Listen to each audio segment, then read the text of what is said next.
अस्सलाम वालेकुम नाज़रीन, आपने देखा होगा कि अक्सर यूट्यूबर क्रॉस का, एरो का या बॉक्स का या गोल दायरे का एक सर्कमस्टेंसेस बनाते हैं। जिस तरह ये मैं आपके सामने बना के दिखा रहा हूँ, जैसे ऐसे लकीरें लगाना या किसी ऐप के बारे में बताना या किसी निशानदही के बारे में बताना या इस तरह का दायरा लगाना या इस तरह का गोल दायरा लगाना, तो ये कैसे मुमकिन है और कैसे किया जा सकता है। उसके लिए आपको करना ये है कि सबसे पहले आपको एक एप्लीकेशन डाउनलोड करनी है जिसका नाम है जी स्क्रीन रिकॉर्डर।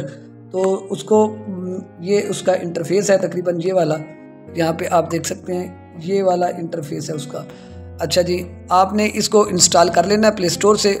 इंस्टॉल करने के बाद उसी में ही ऑप्शन होता है, आप जब रिकॉर्डिंग पे लगाते हैं तो यहाँ पे जैसे आपने ये रिकॉर्ड पे लगाया तो एक बुर्श आपको नज़र आ रहा है ये वाला। तो जैसे ही आपने ये वाला किया, यहाँ पे आपको मैं दिखाता चलूँ। अच्छा, तो इसके ऊपर आप क्लिक करेंगे तो आप ऐसे लकीरें लगा सकते हैं और इसी के साथ ही ये बॉक्स ओपन हो जाता है। जो आपको ये राइट साइड पे नीचे की तरफ नज़र आ रहा है, उसके ऊपर एरो भी बना हुआ है।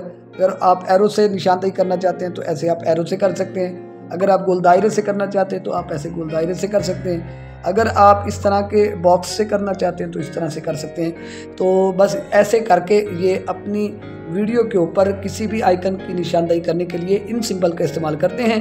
तो कैसी लगी आज की वीडियो? अच्छी लगे तो चैनल को सब्सक्राइब कर दें और वीडियो को लाइक ज़रूर किया करें। हमें कमेंट्स बॉक्स में अपनी राय ज़रूर दिया करें ताकि हमारी इससे भी बेहतरीन वीडियो बनाई जा सके। तो आज चलते हैं, आज तक के लिए बस इतना ही। अल्लाह हाफिज़।